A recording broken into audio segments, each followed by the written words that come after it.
From my blood come the prince that was promised, and his will be the song of ice and fire.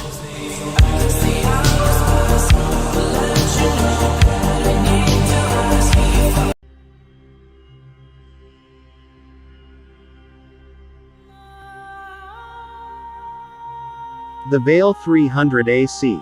Sansa. She felt fearful and nervous as they got closer to the Bloody Gate. The thoughts that they'd not be able to pass through it and that word had reached Littlefinger of her escape only added to her fears. Yet Demon seemed so confident and so assured that she let that be what guided her. Her hair was tied up and dirtied, looking red but not as red as it truly was, and she so wished to wash the dirt from it as soon as possible. The clothing she wore only added to the look, as did the dirt on her cheeks, and while beside her Demon was far cleaner, the mummery she knew demanded it of her. When the guards moved to ask them who they were and why they sought to pass through the gate, she felt her heart race. Demon identified himself as Esser Demon Uller from Dorne, and that he and his squire had been refused leave to participate in the tourney to celebrate the wedding of Lady Sansa and Esser Harold, and so they were leaving and heading to somewhere where a Dornish knight may find a more friendly welcome. He spoke with just the right amount of bitterness and annoyance to show he was who he said he was, and even though she knew it was a mummery, she almost found herself believing him too. These roads aren't too friendly at night, Esser Demon, and it's getting late. Mayhap it's for the best if you stay and accept our hospitality for the night and leave on the morrow, the guard suggested. Would that I could. I hear tale of a tourney in King's Landing, and so we must make haste, for I come in search of coin and renown and am leaving with neither. Demon said, and the guard nodded before looking to her. Sansa tried not to breathe too deeply as she felt the guard's eyes look her over, and then she tried not to let the breath out when he turned back to Demon. It wasn't until they were through the Bloody Gate itself that she felt relaxed enough to do so, and when Demon bid her ride hard, she complied. They camped by a stream, and Demon once again caught a rabbit for them to eat. Though he had caught a small bird too, which he allowed her to have for her meal as well. She'd been allowed to wash her hair and face and felt somewhat clean again, though she wished for a bath more than almost anything in the world. As she sat and ate, her thoughts soon turned to Arya, and she found a smile quickly coming to her face as they did so. Her sister would no doubt have loved all that Sansa had done over the past few days. Escaping from the Eyrie, dressing as a boy, and playing out a mummery on guards while riding hard and being covered in dirt and grime. It made her long to see her again and to speak about her, and so looking to Demon she asked him once again to tell her everything. My sister, Demon, how is she safe? Sansa asked as Demon threw more wood on the fire. Your sister was held in Harrenhal, Sansa. How she ended up there I know not, only that it was there my friend found her. What know you of the keep and who held it? House Went were its lords, but I know that Lord Baelish was named so after Lady Shella passed, she said, and looking to Demon she saw a brief look of sadness come over his face. You know that your family has a claim on it and its lands? Demon asked, and she shook her head, not having been aware of such. Your grandmother was a Went, Sansa, your mother's mother, and so I'd wager that you perhaps have the truest claim to Harrenhal and all its lands. She looked over at him and felt he was speaking the truth once again. How and why she felt so certain that he was telling the truth she couldn't quite tell, only that for once she felt there was no game being played with her. Whatever Demon's true intentions were, she felt that they at the very least allied with her own, and given all that had happened, that was perhaps enough for now.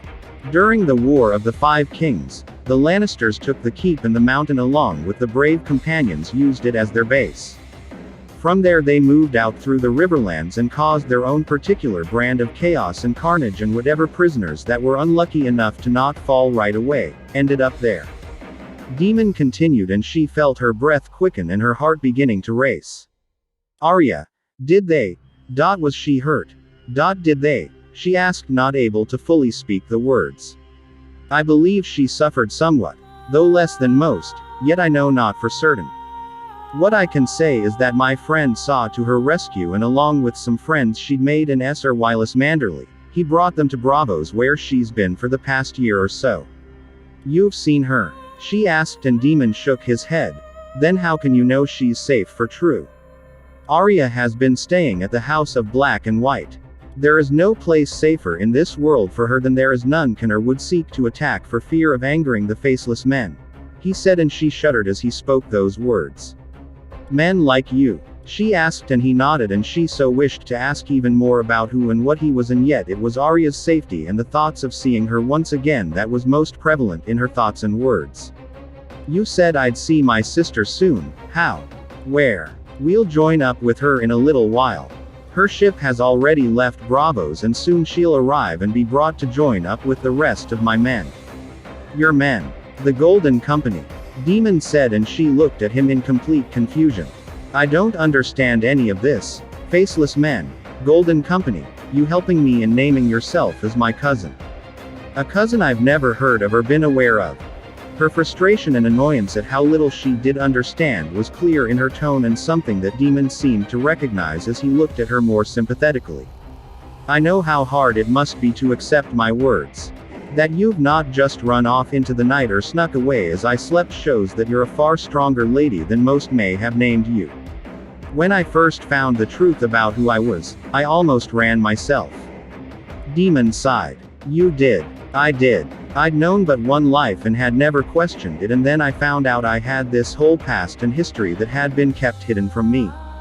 It took some getting used to, and by the time I had made my plans and done what was needed to see them through, I'd missed so much. I don't understand. She said, and hated she was saying so again. Had I learned the truth of myself earlier, then your father, brother, your mother may live still. You and your sister would not have suffered so, and I beg your forgiveness that I was not able to be here for them or for you. Our fate was sealed the moment we left Winterfell. She said bitterly, and Demon rose to his feet and walked over to her, his hand reaching down and brushing away a tear that had fallen down her cheek. We make our own fate, Sansa. I can't bring your family back from the dead, but I can make those who played a part in their deaths or their suffering pay. Walder Frey and some of his kin have already learned so to their cost. As has Joffrey Waters, and soon enough so will the rest of those responsible. Winter is coming. Those are your house words, are they not? Aye. They are. She said, trying not to lean into his hand as it lingered on her face. It is coming, Sansa, and I am coming with it. She slept that night, and her dreams were troubled as she saw her father, mother, Robb, Bran, and Rickon, all of them dead, or so she believed. The sobbing she woke up to was her own, and she welcomed the feel of Demon's arms as they wrapped around her, and his words as he spoke them softly into her ears. The feel of his hand stroking her hair and of him pushing up tightly against her was comforting, and she fell asleep to him telling her that she was safe, that no one would hurt her again, and that together they'd make them all pay. When she woke the next morning, it was to the smell of fish being cooked, and she felt her stomach rumble as she sat up. She offered Demon a smile and thanked him for speaking to her and helping her sleep. Then she ate the fish hungrily, and they mounted up and rode for the rest of the day. How she knew they'd left Vale was beyond her, but soon enough they reached a village, and she could see the damage the war had left upon it. Should we stay here? She asked, and Demon nodded, guiding her to stables where the horses were to be looked after, and to a tavern where she believed she may actually get a warm bath. They ate at a table that night, warm food, and though it wasn't anything special, she enjoyed it greatly. As she did the soft bed she slept in, and even though she'd offered to allow Demon to lay beside her, he'd shook his head and lay in a chair instead. Once again her dreams were troubled, and once again she woke up crying in the night. Just like the night before, he held her in his arms and soothed her wounded heart, and as she fell to sleep, he kissed her softly on the forehead, and she found she almost wished he'd kissed her somewhere else instead. The Riverlands 300 AC. Demon. His cousin was a strange mixture of almost two halves, and it belied the words he'd heard speak of her when in King's Landing. There he'd heard her named a soft, weak, and naive young girl who was easily controlled, and there were certainly elements of that within her. Yet there was something else there too, a spirit, resolve, perhaps even a strength that had not yet been tapped into, and if it could be, then Sansa Stark would be formidable. There were ways he could manipulate her into tapping into that side of herself, and yet he felt that she'd been manipulated enough. Not to mention that should she let loose the wolf inside her by her own means, it would serve her well when he and she finally parted. Thoughts of which seemed less appealing to him than he'd expected, as the more time he spent with her, the more time he wished to. Even now, watching her as she slept and looking at the way her brow would crease or she'd get a small little smile on her face when she dreamt of something pleasant, brought him a comfort he'd felt rarely. When she stiffened and cried out, his arms now went around her far more quickly than they once had, and seeing and feeling her relax into them, almost made him proud he could soothe her so. Once he knew she was truly asleep, he moved away from her and once again checked their surroundings to make sure they were truly secure. They'd left the tavern 2 days ago and now traveled through country that was held by the Lannisters and their allies. Were he alone, then he'd have felt no fear doing so, but with Sansa with him, it was much different. There was a reason why the faceless men rarely if ever worked in pairs, and even with his training he wasn't certain he could dispatch any enemy and protect his cousin at the same time. The night before she'd asked him about the fact he was her cousin, and though she'd not named him a liar for the things he said about his mother and father, it was clear she didn't truly believe the full story either. She did believe he was his mother's son and that Rhaegar was his father, just not so much that his father and mother had loved one another and that there was no kidnapping. Her own father's lack of words about his mother and the stories she'd heard all her life, for now trumping his own. When she'd asked him about the House of Black and White and what it was like being a faceless man, it had been altogether different. Each word he said on those subjects was taken without any doubt whatsoever. "Why did they take you from the tower?" Sansa asked after they'd eaten. "My fate required it of them. Had I been left there I'd have grown much differently and wouldn't be able to play my part." "Your part? In what's to come?" "The fight against the Lannisters," Sansa stated, and Daemon didn't contradict her, though he was sure that was only part of why the faceless men had taken him from the tower. "Mayhap if they'd not taken you we'd have met before now," Sansa added, almost happily. "Mayhap. Though again it's probably for the best we did not," he said, and though he disliked the small frown that appeared on her face, he knew he was speaking true. "You said you couldn't come to Westeros earlier. Why was that?" "I had much to do in Essos. While I could have come alone and taken care of the Lannisters and others, there was a chance I'd fail and I couldn't take that risk. So I needed allies for the war in the south and then later for the war in the north." "The Golden Company?" Sansa asked. "And the Company of the Rose?" he said as Sansa looked at him curiously. "I've not heard of them. They were formed by Brandon Snow after Torrhen Stark knelt to Aegon the Conqueror.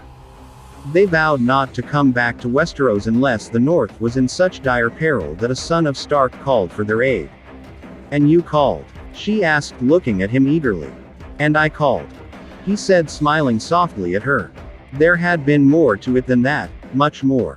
It wasn't as simple as just calling, and they'd tested him thoroughly before they even considered it. That he hadn't been certain of why he was calling them hadn't made it any easier. Though he'd have preferred that to the news that had come to them before they'd been ready to leave.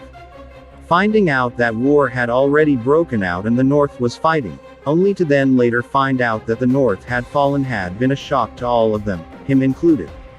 "Morning." He heard her voice call out and it took him from his thoughts. "Morning. You hungry?" he asked, and she nodded, and so he handed her the bowl of warmed up stew along with some bread to break her fast. "How much further?" 2 maybe 3 days if I'm right, 4 or 5 if I'm wrong." "And Arya will be there?" she asked worriedly. "She'll be there." He watched as she ate the stew, almost chuckling at how delicately she did so. Even with how she dipped the bread into the bowl, she did it in such a ladylike way that made it interesting to see. They were alone. No one was here to tell her that she shouldn't act so ladylike or that there was no need to do so, and yet it seemed it was who she was. After she'd finished eating, he helped her mount the horse and they set about the day's ride once again. They'd not gone more than a few miles when she began to ask him questions, some he had ready answers to, some he wasn't ready to speak on just yet. When she asked him about his life up to then and about his training, he spoke only in generalities. Telling her simply that he'd been trained for as long as he could remember and that yes, he had killed people long before he came to Westeros. He was surprised that she didn't seem upset or worried by this, though perhaps a killer was who she needed right now. It was when she asked about her family and what he knew about them that the conversation really flowed. I spent most of my life believing I was alone in the world. That I had no family. Most of those at the House of the Black and White believed the same, even if they had a family before coming there. Once there they set them aside. We have to become no one before we become a faceless man, he said as she looked at him curiously. For me that was easier than most, as like I said, I believed myself alone. Then a little over 2 years ago, I found I was very much not. They told you who you were? She asked and he nodded. They did. They told me of my mother, father, my brother, sister, and what had happened to them. I was given proof of who I was, shown the evidence, and told a tale that I'll not speak of much to you now as we've spoken of it before. Then I was told that I had family left in this world, family who'd need my help. The Starks. She said, and he shook his head. Not only, I have another family too. An aunt who unlike me wasn't unknown and protected. There was a mummer too, a boy pretending to be my brother and who was to be used to do the things that I now must. Though he lives no more. He said without emotion, and could feel her eyes on him though she didn't ask the question that was no doubt on the tip of her tongue. Did you seek your aunt out? Sansa asked, surprising him. I did. Dany is where she wishes to be. He said softly before adding, it was after that I knew what I needed to do.